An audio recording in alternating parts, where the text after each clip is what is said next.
Primeiramente, eu quero pedir perdão pelo estado da minha voz. Eu não pretendo forçar a voz hoje, porque ainda estou me recuperando de uma virose.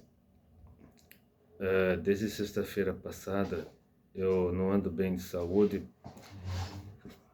e eu estou à base de um remédio natural e acabei de fazer isso aqui. É um chá de chá preto, laranja, hibisco, estévia, caçuz e mel. Então eu tomarei isso aqui. Esfriou bem.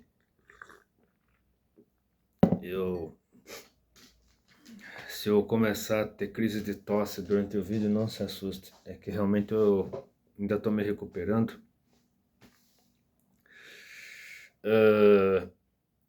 Hoje é dia 8 de maio de 2025 e dois assuntos. Eu poderia falar especificamente sobre dois assuntos. Um de alcance nacional, não é o aposentão, né? Não é o aposentão, não é o rumo da Previdência, embora seja um dos principais assuntos nos últimos dias também, mas tem a ver com o assunto do vídeo também, mas um deles é o Congresso dos Gideões Missionários da Última Hora, o 40º no caso, né? Que ocorreu em Camboriú, em Santa Catarina. Eu fui ano passado para Camboriú. Não fui este ano por motivos financeiros, porque como eu já tinha viajado em janeiro para Florianópolis e em março para Brasília, né? Nas minhas férias de janeiro eu fui para Florianópolis e no carnaval eu estive em Brasília, participei do congresso da UMADEB, União da Mocidade das Assembleias de Deus de Brasília. Então eu quis economizar dessa vez, agora no mês de abril, final de abril, começo de maio. Deixarei na tela final deste vídeo uma pregação do pastor Júnior Trovão que eu assisti hoje, né, pelo YouTube. E boa parte do que ele pregou tem a ver com o assunto de hoje também. Eu até agora assisti somente 4 pregações do Congresso dos Gideões deste ano, da Gabriela Santos, Marco Feliciano, não, 5 na verdade. Gabriela Santos, Marco Feliciano, Jonathan Carlos, nossa, como é que eu pude esquecer o nome dele? Juliano Fraga, e hoje eu assisti do Júnior Trovão. Então, aí eu vou assistindo pelo menos uma pregação por dia nos próximos dias, né? Porque acho que vão umas 50 pregações. Mas enfim. O segundo assunto que está dominando o mundo todo neste exato momento é esse sujeito aqui. Robert Francis Prevost. Foi eleito Papa Leão XIV. Acabou de ser anunciado, né? Teve o Papa Francisco morreu, né? O Jorge Mário Bergoglio, que era argentino, ele faleceu com 89 anos, se eu não me engano, e houve vários dias em que a Igreja Católica estava com o Camerlengo comandando, né? Que é o que assume o Vaticano quando o Papa morre, até o conclave. Aí teve o conclave nos últimos 3 dias e hoje foi anunciado o nome do novo Papa. O Robert Francis Prevost, era prefeito do dicastério dos bispos. Não tenho a menor ideia do que é isso, mas tem a ver com dicastério, acho que é tipo um monastério, mas com os bispos, no caso, né? Arcebispo emérito de Chicago, e de perfil equilibrado, com reputação por construir pontes entre conservadores e progressistas, o que não é assim ruim, digamos assim, né? Apesar de ter nascido nos Estados Unidos, sua família é de origem europeia. Também tem nacionalidade peruana por ter vivido no Peru por 2 décadas. Só que aí, qual que é o problema? avalanche de teorias da conspiração que estão se espalhando em todo o mundo neste exato momento, principalmente dos adventistas e outras denominações que apontam o líder da Igreja Católica como anticristo. Só que nós sabemos que o anticristo, eu, como pentecostal, eu creio que todos os pentecostais pensam como eu, ou a maioria deles pelo menos, que o anticristo só se manifestará depois que a igreja subir. Que o único que ainda detém o anticristo neste mundo, o espírito do anticristo já está entre nós. Né? A Bíblia é clara com relação a isso, o espírito do anticristo já está entre nós.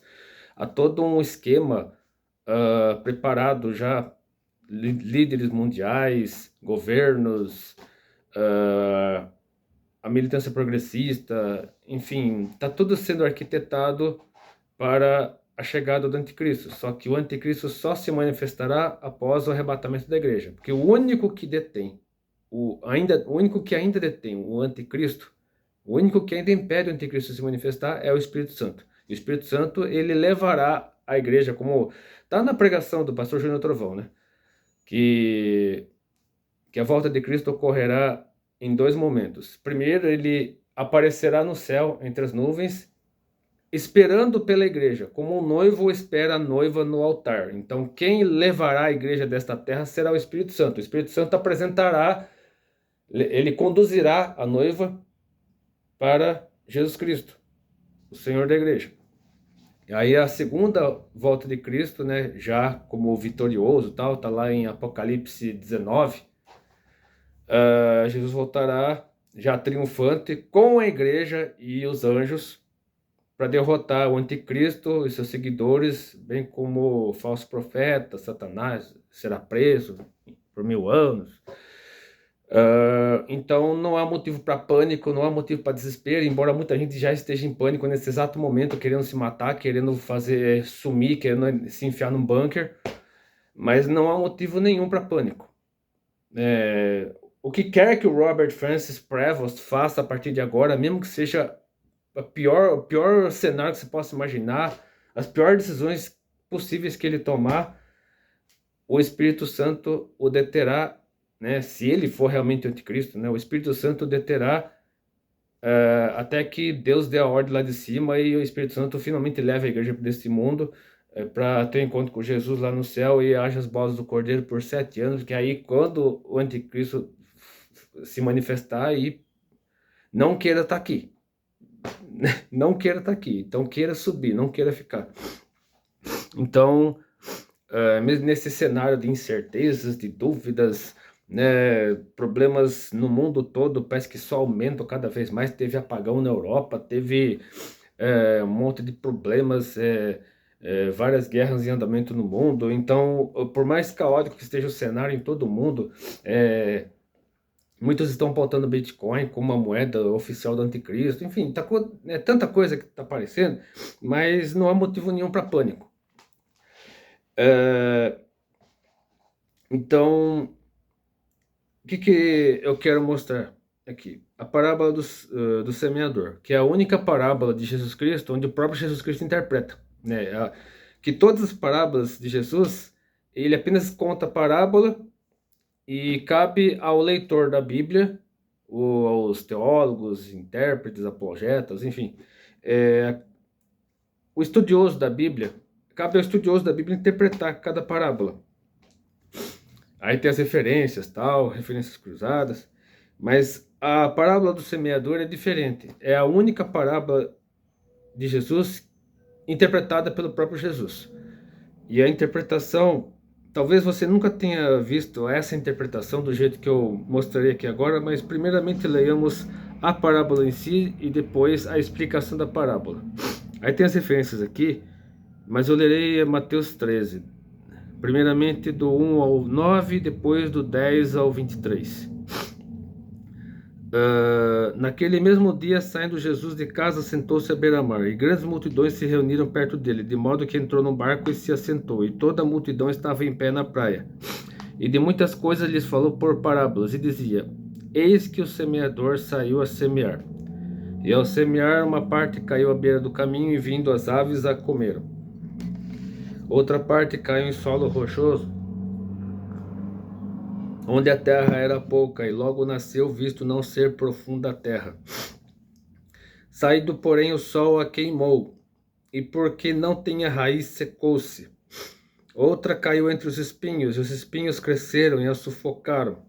Outra, enfim, caiu em boa terra e deu fruto, a 100, a 60 e a 30 por um. Quem tem ouvidos para ouvir, ouça. E agora a explicação. A partir do versículo 10. Então se aproximaram os discípulos e lhe perguntaram: por que lhes falas por parábolas? Ao que respondeu: porque a vós outros é dado conhecer os mistérios do reino dos céus, mas àqueles não lhes é isso concedido. Pois ao que tem se lhe dará e terá em abundância, mas ao que não tem, até o que tem lhe será tirado. Então, se você não usa devidamente os dons que Deus lhe deu, Deus pode tirar e dá para outra pessoa. Por isso lhes falo por parábolas, porque vendo não veem, ouvindo não ouve nem entende, de sorte que neles se cumpre a profecia de Isaías. Deixa eu ver, 14. Está lá em Isaías 6, versículos 9 a 10. Depois você dá uma olhada lá. Ouvireis com os ouvidos e de nenhum modo entendereis. Vereis com os olhos e de nenhum modo percebereis. Porque o coração desse povo está endurecido, de mau grado ouviram com os ouvidos e fecharam os olhos, para não suceder que vejam com os olhos, ouçam com os ouvidos, entendam com o coração, se convertam e sejam por mim curados. Bem-aventurados, porém, os vossos olhos, porque veem, e vossos ouvidos, porque ouvem. Pois em verdade vos digo que muitos profetas e justos desejaram ver o que vedes e não viram, e ouvir o que ouvis e não ouviram. Então, Jesus dá essa introdução para explicar por que eles falavam por parábolas. É claro que nós sabemos que o povo daquela época, a maioria era analfabeta. Então, eles tinham dificuldade para entender a eloquência, a erudição, a pomposidade, a oratória dos escribas e fariseus. Então, a linguagem deles era muito difícil, tanto que eles falavam em hebraico, né? E o hebraico na época era uma língua morta, porque a língua falada naquela época era o aramaico. Se não me engano, o aramaico era o idioma de Babilônia, porque como os babilônicos eles praticamente mataram o hebraico, né? O hebraico ficou restrito apenas aos sacerdotes, às lideranças judaicas, e o povão passou a falar em aramaico. Então, provavelmente os cultos nas sinagogas eram todos em hebraico. Então, era a linguagem litúrgica. Assim como aconteceu na Igreja Católica, né? Como estou falando de Igreja Católica, então, durante muitos séculos, a Igreja Católica só realizava missas em latim. Então, somente os clérigos entendiam. Somente os clérigos sabiam latim, uns poucos, né, universitários, pessoas de posse, pessoas de dinheiro, aprendiam latim para entender o que era falado nas missas, né? Então, o povo em geral falava aramaico. Então, Jesus falava em aramaico e ele contava histórias, né? Muita gente é contra contar histórias na pregação, mas como é que você pode ser contra contar história na pregação se o próprio Jesus contava história? Então, parábola nada mais é que história contada. O próprio pastor Marco Feliciano, ele conta histórias, ele se diz um contador de histórias. Então, eu não entendo quem é contra a pessoa contar história no púlpito, sendo que o próprio Jesus contou história. Mas enfim, né? Essa é uma linha, né, teológica. É difícil conversar com certas pessoas, né? Que a pessoa diz que tem a razão, é dono da razão, mas enfim. Eu não sou contra contar história no púlpito. Já vou avisando aqui, né? Eu posso ser cancelado, posso ser xingado por causa disso, mas eu não sou contra contar história no púlpito, porque o próprio Jesus contou história. Agora vamos lá para a explicação propriamente dita, segundo as palavras do próprio Jesus, aqui a partir do versículo 18, de Mateus 13. Atendei vós, pois, a parábola do semeador. A todos os que ouvem a parábola do reino, não, a todos os que ouvem a palavra do reino e não a compreendem, vem o maligno e arrebata o que lhes foi semeado no coração. Este é o que foi semeado à beira do caminho. O que foi semeado em solo rochoso, esse é o que ouve a palavra e a recebe logo com alegria, mas não tem raiz em si mesmo, sendo antes de pouca duração. Em lhe chegando a angústia ou a perseguição por causa da palavra, logo se escandaliza. O que foi semeado entre os espinhos é o que ouve a palavra, porém os cuidados do mundo e a fascinação das riquezas sufocam a palavra e fica infrutífera. Mas o que foi semeado em boa terra é o que ouve a palavra e a compreende. Esse frutifica e produz a 100, a 60 e a 30 por um. Assim, aqui são 4 tipos de solo. O primeiro tipo de solo representa aqueles que são vulneráveis aos ataques do diabo. Então temos os 3 principais inimigos do ser humano são o mundo, a carne e o diabo. Aqui o primeiro solo simboliza aqueles que são vulneráveis aos ataques do diabo. Então eles recebem a palavra, né? O pregador, no caso somos nós, né? O povo de Deus que prega o evangelho com palavras, com atitudes, com testemunho. Aí a palavra chega até essa pessoa que é vulnerável aos ataques do diabo. Não estou falando aqui só de possessão demoníaca, pessoa frágil na fé, pessoa espiritualmente frágil e acaba sendo seduzida facilmente pelo capiroto, a ponto dela até receber a palavra meio que a contragosto, tal, só que o inimigo fica buzinando no ouvido da pessoa, ocupa a mente da pessoa com um monte de porcaria, um monte de besteira, um monte de bobagem, ou então incorpora mesmo na pessoa, e a palavra, né, não tem efeito algum sobre a pessoa, né? Por mais que você pregue para a pessoa, é como se entrasse por um vídeo e saísse pelo outro, não tem efeito nenhum. Eu conheço, infelizmente existe muita gente assim, você prega para a pessoa, ah, tá bom. E é como hoje mesmo, quando eu estava indo para o serviço, estava ouvindo uma conversa entre mãe e filha, aquela filha birrenta, marrenta, aquela filha rebelde. Ah, mãe, para com isso, eu sei o que tá fazendo. Nossa, dá uma raiva, dá uma vontade de falar, você não tem mãe não? Dá uma vontade de olhar para a cara dela e falar, o dia das mães está chegando, e se sua mãe morrer agora? Você não valoriza a mãe que você tem? A opinião dela? Então deu vontade de falar isso, mas enfim, né? Com certeza ela responderia com ainda mais estupidez, com ainda mais truculência pra cima de mim, mas, né? Que é você pra me dar lição de moral? Então, tem coisas que essas pessoas falam, né? Mas enfim, né? Um dia ela será adulta, né? Se não morrer antes, né? Um dia ela será adulta, se Deus, né? De uma certa forma, se ela não deixar de existir nesse mundo antes, né? Por um motivo ou outro, um dia ela será adulta, ela dará valor à mãe dela, principalmente se ela perder, por algum motivo. Mas enfim, o segundo solo é aqueles que se empolgam, né, se entusiasmam, né? Só que também são frágeis, né? Também são pessoas fracas, têm a fé frágil, fraca, e, e elas não suportam, são os chamados crentes mimimi, né? Os crentes vidrinho, né? Mais frágeis que essa caneca de vidro aqui. Qualquer coisinha já. Então, esses são extremamente frágeis, extremamente não me toques. Se você fala um A diferente para ela, ela já. Então, são pessoas extremamente sensíveis, né? Não suportam repreensão, não suportam uma palavra mais dura, tipo uma pregação dos Gideões, por exemplo, a pessoa não aguenta ouvir nem meio minuto e já vai embora, vai embora pisando duro, batendo o pé, xingando o pregador. Então são pessoas assim extremamente, né, que você tem que ficar massageando o ego, você tem que ficar alisando, tem que ficar, né, aquela pregação superficial, meus lindos, você é o ponto fraco de Deus, coisas assim, né? Então você tem que tomar cuidado com pessoas assim, pregar a palavra para essas pessoas, claro, né? Você tem que pregar o que o Espírito Santo orientar você para pregar, você tem que pregar. Mas a pessoa, é claro que essa pessoa, se você pregar uma palavra dura para essa pessoa, ela não, pelo menos não na sua frente, ela não fará uma, né? Ela não tem que tirar a própria vida na sua frente, né? Embora exista pessoas nesse nível, mas o que ela pode fazer é xingar você por trás, falar um monte, né?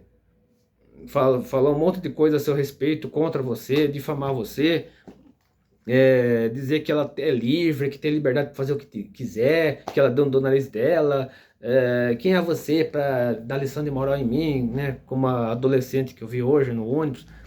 Então, mas a pessoa, ela não suporta perseguição, ela não suporta afronta, não suporta cancelamento. Então ela prefere ficar de bem com todo mundo, ela prefere que todo mundo fale bem dela, tudo fique alisando, massageando o ego, né, colocando travesseirinho no ar-condicionado, servindo cafezinho, só falta, nossa. Então, gente assim, né, se escandaliza muito fácil, se afasta do evangelho muito rápido, né? Infelizmente, pessoas não têm raiz, a palavra não tem raiz, né? A palavra, ela vai até essa pessoa, só que a pessoa até se empolga, mas é superficial demais, extremamente superficial.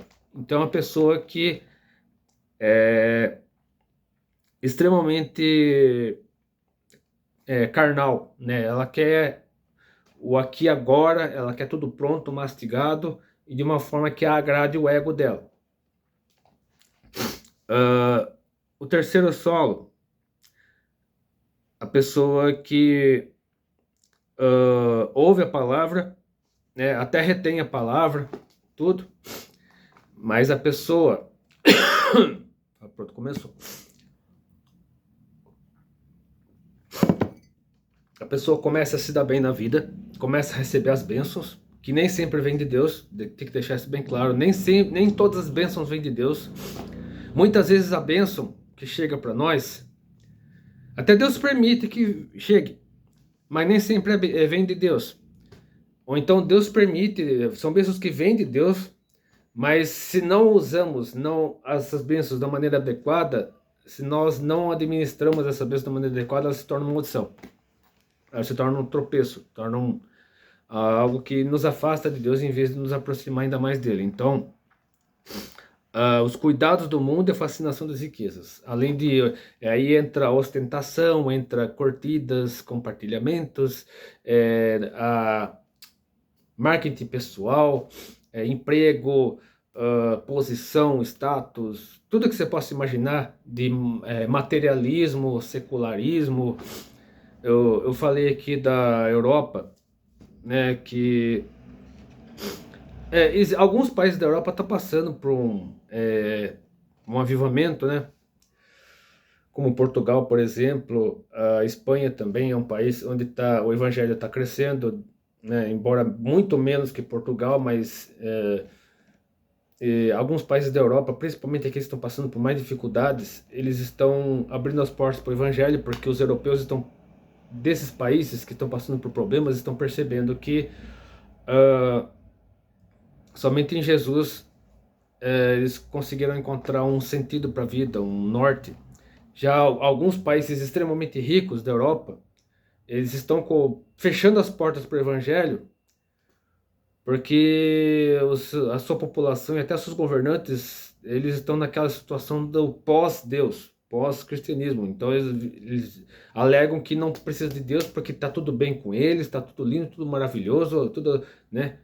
Então eles não querem saber de Deus, né? Porque eles sem ter a menor necessidade de Deus na vida deles, porque eles têm armas, porque eles têm dinheiro, porque eles têm isso, porque eles têm aquilo, e papapá, papapá.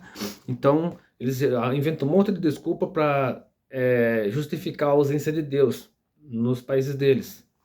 Né? Inclusive, em algum desses países é proibido pregar o evangelho na rua, abordar as pessoas falar de Jesus, a pessoa pode ser presa ou, no mínimo, processada por assédio religioso. Então, a prosperidade não é sinal de bênção de Deus, né? Prosperidade material não é indicativo de bênção de Deus. A verdadeira bênção de Deus, ela é não acrescenta dores. Então, e finalmente temos aqui a palavra semeada em boa terra. A boa terra, aqueles que estão prontos para receber a palavra, recebem a palavra, cria raízes dentro dessas pessoas, elas se convertem verdadeiramente a Jesus, elas têm aquele processo, né, claro, de consagração, santificação, a pessoa vai amadurecendo na fé. Cada igreja tem um método, né?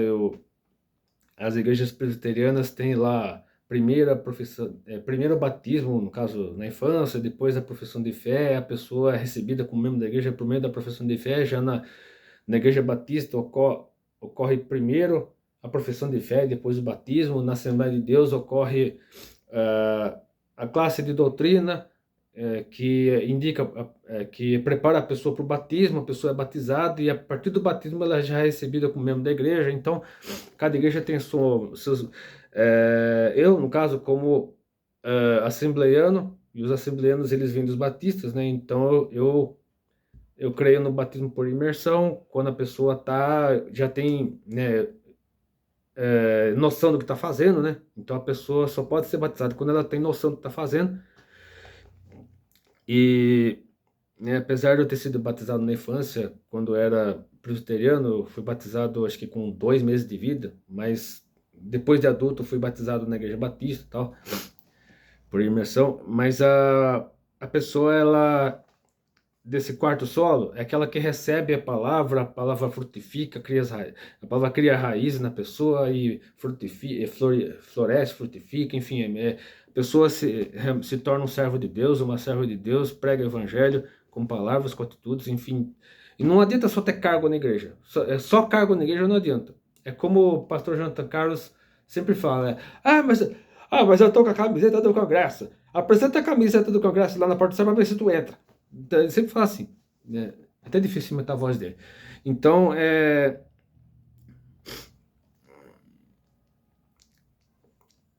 mas realmente a pessoa, nós precisamos, em meio ao cenário caótico que está tomando conta do mundo, ao medo de acontecer alguma catástrofe, ao medo de sermos perseguidos, ao medo de não podermos mais pregar o evangelho no Brasil. Inclusive, eu pretendo, se Deus quiser, no final desse mês, viajar para São Paulo, gravar um vídeo lá em frente ao Macmill, né, que é na Avenida Paulista 1842, que é onde ocorrem muitas pregações de rua lá na Avenida Paulista. O Alan Chaves sempre prega ali naquele meio, já foi agredido fisicamente várias vezes naquele lugar. Então aí o Rafael Santomor sempre leva o pessoal lá para fazer evangelismo, né, culto campal. Então eu pretendo gravar um vídeo lá, se Deus quiser, até o final desse mês de maio, inclusive falando a respeito do Lucas Teodoro e Tamires Garcia. Então eu quero já deixar claro aqui o que é avivamento, né? Já anunciar o vídeo que eu pretendo gravar no final de maio, talvez eu publique em junho, não sei, mas falar sobre avivamento na visão de Lucas Teodoro e na visão de Tamires Garcia. Tentar... são duas posições antagônicas, bem diferentes uma da outra, e eu quero usar esses dois nomes, né? O avivamento segundo Lucas Teodoro e o avivamento segundo Tamires Garcia. Tentar conciliar os dois, apesar de serem duas posições muito diferentes a respeito do mesmo assunto, mas então nesses tempos que precede a volta de Cristo, o que é o verdadeiro avivamento? Então eu pretendo gravar esse vídeo no final de maio. Enquanto isso não acontece, eu espero que esse vídeo que eu acabei de gravar, essa mensagem a respeito da parábola do semeador, seja um incentivo para que você pregue o evangelho, seja qual for o cenário ao redor do mundo, seja qual for a situação de agora em diante, continue pregando o evangelho, para que somente a presença do Espírito Santo e da igreja nesse mundo ainda impede a manifestação do anticristo. Então ainda dá tempo de pregar o evangelho, de alcançar pessoas para Jesus, porque conforme está lá em Mateus 24:14, esse evangelho será pregado a todo mundo, em testemunho de todas as nações, e depois disso virá o fim. Então eu deixarei 3 vídeos, né, além da pregação do pastor Júnior Torvão, deixarei 2 vídeos a respeito de missões aqui na tela final. Inscreva-se no meu canal, ative o sininho. Mande esse vídeo, manda para o pessoas, comente, compartilhe. Deus abençoe e até depende, se quiser.